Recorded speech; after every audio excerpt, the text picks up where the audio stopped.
Hello guys, welcome to Some Guys Production. I've come back with this. Hi guys, welcome to another Some Guys Production video. Alright, today I'm having a look at the Show it to you today for the first time.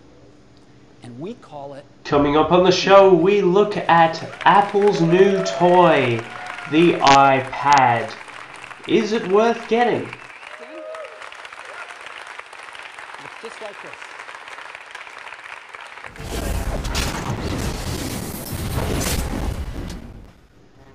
We also take a look at the well-renowned RPG of the century for EA, Dragon Age Origins.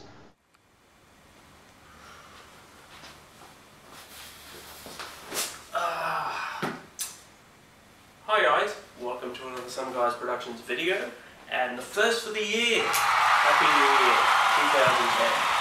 Alright guys, the lineup that I'm going to have, obviously, I have a new intro. Put your comments down for that one at least. Let me know how it goes. So, yeah, big year coming up. First of all, this show is going to consist of obviously what we've seen in previews. We've got just a little intro on pretty much my thoughts on the iPad, and also we've got a full review coming up of Dragon Age Origins. As well as later in the year now, we're going to come across. This year we're going to actually have a couple of videos. It's going to start a bit slow this year, obviously, because I've actually just moved. I've moved state from Queensland to Sydney. Sorry, Queensland, New South Wales. So Brisbane City to Sydney. So I'm in a brand new location. So we're going to get a new... We're going to punch out some videos obviously in the next few weeks or so. So I'll have my itinerary out and we should have a brilliant set of videos down the track. So, enjoy the show and I'll see you next time.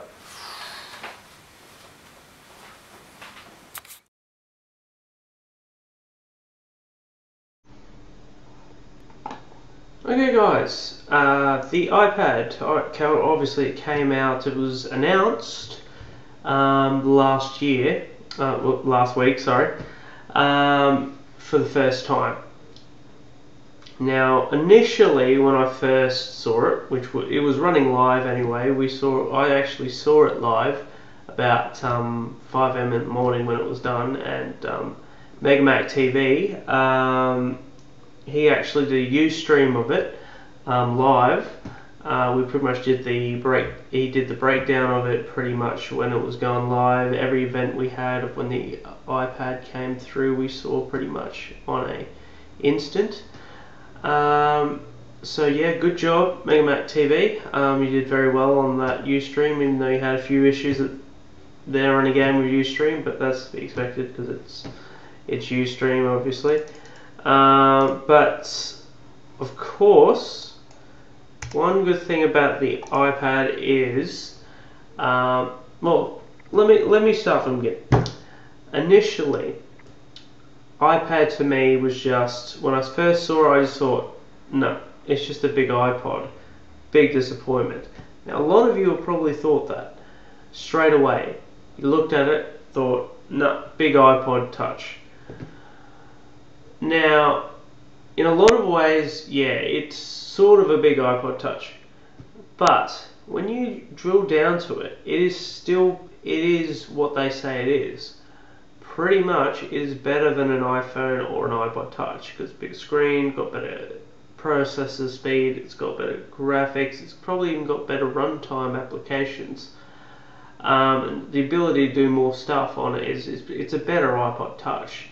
With a bigger screen, and it's not a laptop, but it can do most things that laptops can do, like internet and email, better in some respects, because you only just need to use your finger.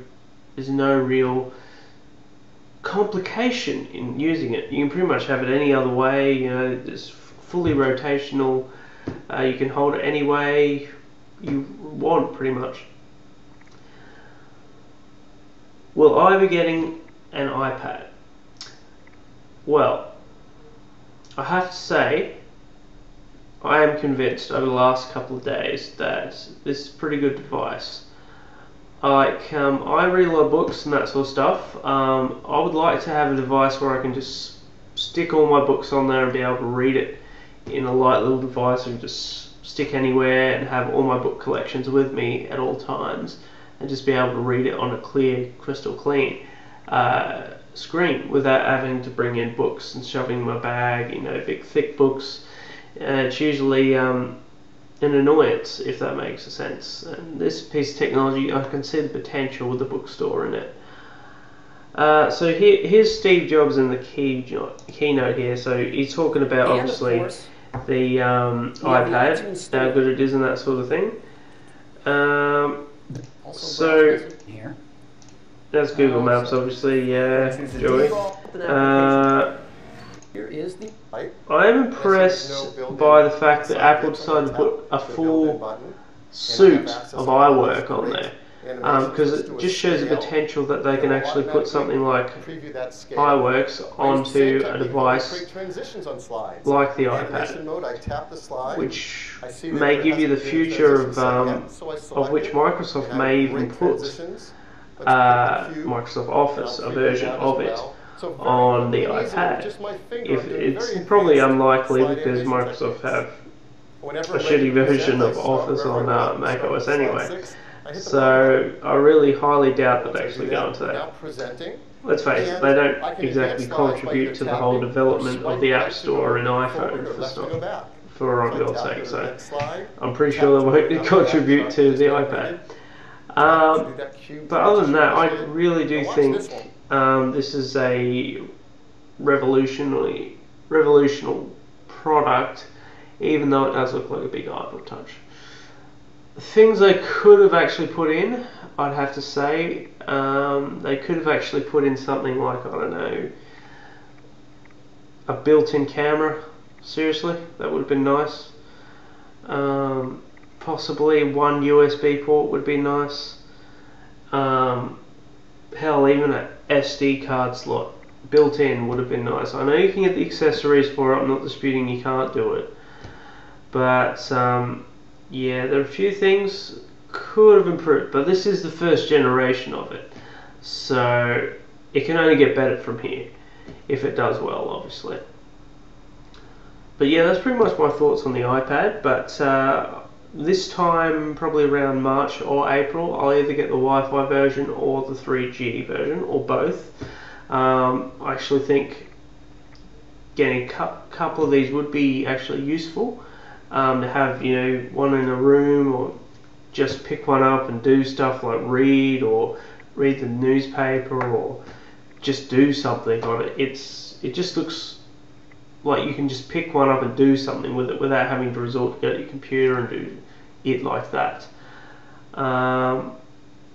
Yeah, I do have to say I want to get my hands on one of these on March or April. I haven't decided whether I'm going to get the Wi-Fi or 3G version, obviously. I am going to get 64 gig. I want as max that space as I can possibly get. In regards to iPhone 4G, if it does come out this year, yay. I don't think there's a lot they can really do to impress me this time around for me to upgrade from my current iPhone 3GS to the iPhone 4G, but who knows, I might change my mind. But yeah, that's my take on the iPad. Stay tuned for more, and we'll see you in a bit.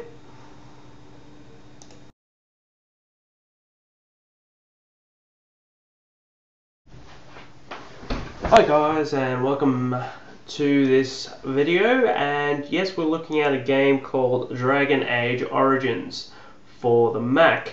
Now, as you know, this game is available on all consoles almost, your PS3, your Xbox, and also the PC, of course.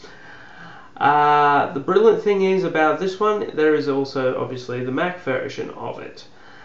This has come out last year. I only just got around to getting this reviewed, and pretty much, you know, here and there on it.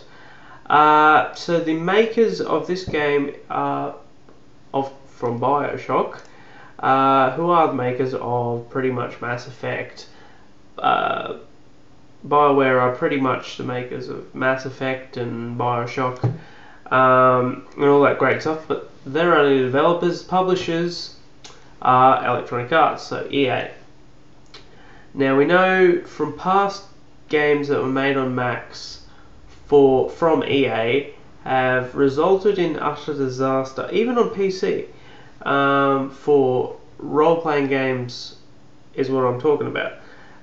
EA and RPGs and Mac games. They were a failure with, if you guys remember, you PC guys out there remember, Hellgate London. Now cast your minds back to Hellgate London. EA's attempt at an RPG, which was a complete and utter failure because that game absolutely sucked to play in all aspects. That is why they shut their servers down, because no one was playing it because it just sucked. And pretty much when EA went into the Mac side of things, they pretty much screwed up a lot of the Mac games out there. In terms of, it was usually just the Windows version emulated so it would just work on Mac OS. Dragon Age Origins is the first EA game that has been created for a Mac with complete Mac OS support. So you can completely max out these settings, no restrictions. It's using full OpenGL 3.0. So let's go right into it. There are two versions. I've bought this directly off GameTree Online because it's just convenient. So there's two versions you can get. Pretty much you can get the deluxe version or the standard version. I went pretty much with the deluxe version for the extra bonus download content and all that sort of stuff. So we go into the deluxe version. So the deluxe version, you're setting yourself back about $64 US. Obviously, if you're overseas, it's tax-free, so that's $64, depending on your exchange rate or where you are, is actually a pretty good deal. So the standard version is obviously $49, so we'll open that up. There you go, $49 for the standard version. So we'll go back to obviously the deluxe version that we're going to review. So pretty much these are what to expect from now people that have played Mass Effect will recognize this game as very, very Mass Effect-y. You will pretty much enjoy the hell out of this game because it's very, very, very, very much Mass Effect game style play. Storyline's obviously not Mass Effect, but in this case the gameplay is completely Mass Effect. If you've played Mass Effect, this will be very familiar to you in the way things work. So pretty much these are the specs required obviously for this game, as you can see right there. And we can also see here it runs on all these Macs down the bottom here. So let's dive right into the game, and we'll go straight into Dragon Age Origins Deluxe Edition. One thing before we go on this one, Dragon Age Origins brilliantly has the ability to have 5 licenses like you would on iTunes. And you can also have deauthorize them and put them on multiple computers as long as you have 5 licenses at the same time. So let's go into it.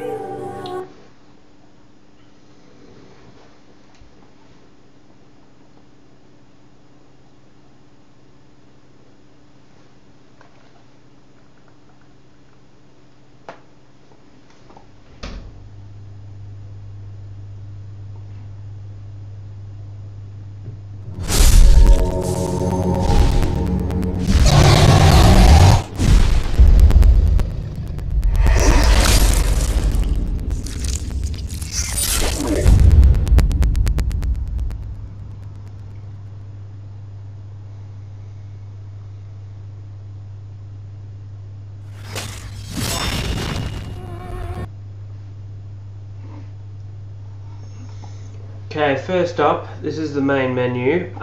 First up, you'll notice you've got new game, load game, obviously other campaigns that you can download and add on to the deluxe version.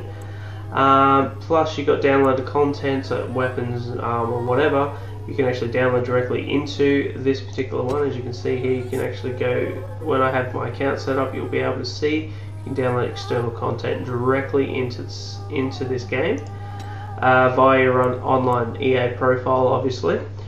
The good thing about this also is you can also set up your player profile without actually having to go in the game, so achievements and everything like that will actually come up here to unlock certain things, weapons, whatever. So if we go into obviously options, I'm going to actually show you what video settings I've got it set as.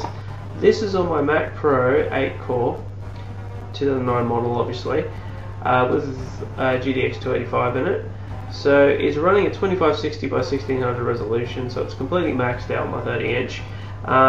Pretty much graphics detail is pretty much at very high. I've got AA up to about 2.2 times. Texture detail I've got pretty much high as well. So yeah, that's pretty much the settings there. Alright, so I'm just going to pick out a game, so we'll just see what it's like. So I might actually pick out, this one's probably a good one here. Alright, this one's probably a good one we could pick out. One of Lutheran's ones. Auto save. Here we go. This should do it. So if we load this up.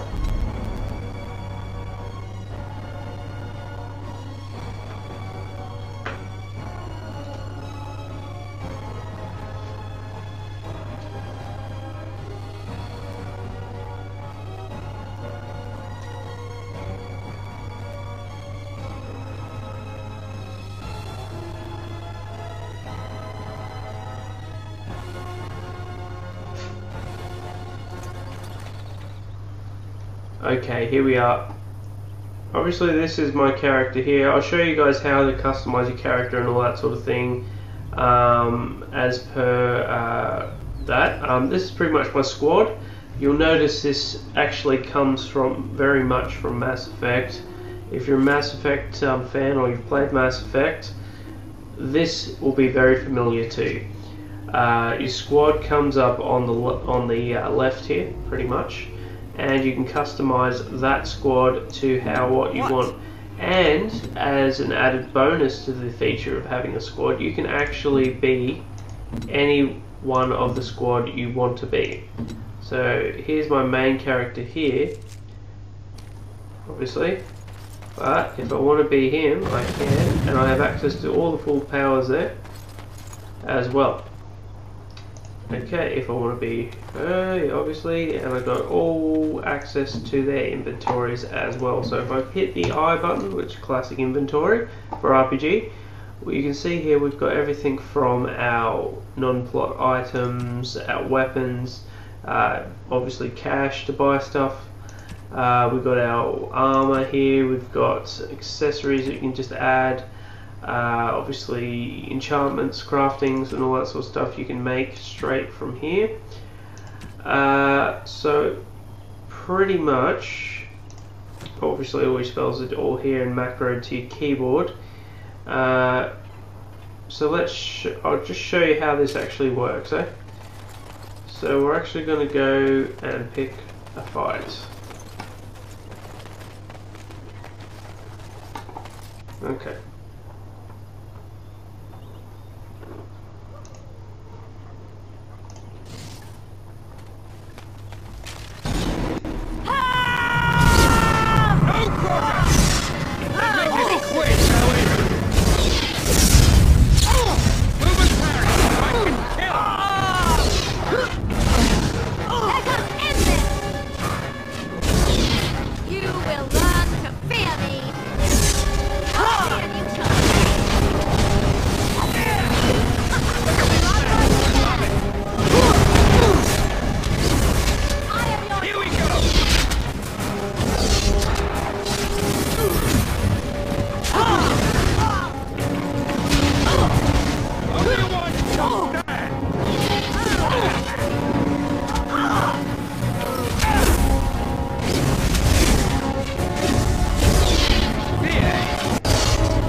detailed graphics are actually quite good.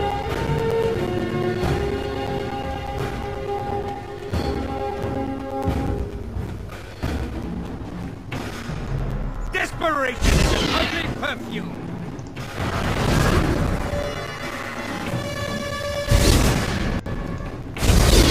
It's either you or me. It's gonna be me.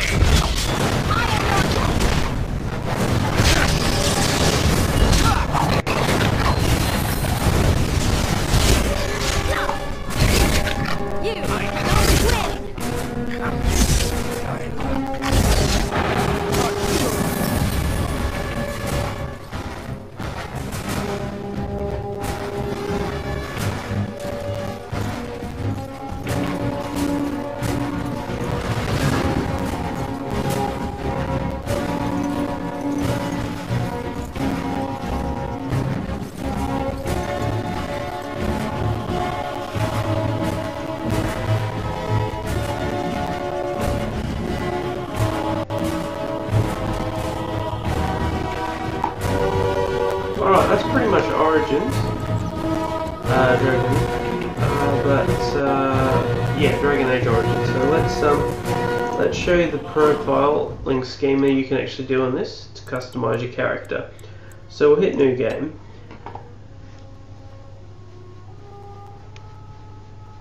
And yeah, obviously the sequence comes up. I'm not going to spoil that for you guys. So, alright. So you obviously start off as human, or you can choose whatever race you want. So first of all, we choose what gender you want. Let's go female. Alright, we'll choose a race. So we've got human, elf, and dwarf. We'll go with human. Actually, we'll go with elf. You can either be obviously a warrior, a mage, or a rogue. We'll choose obviously mage. Costume, I'll go next. Alright, so you can choose whatever you want to customize. This is very Mass Effect-y. Pretty much this is what you do in Mass Effect. You can customize a character name. It'll even your skin, hair, eyes, nose, mouth,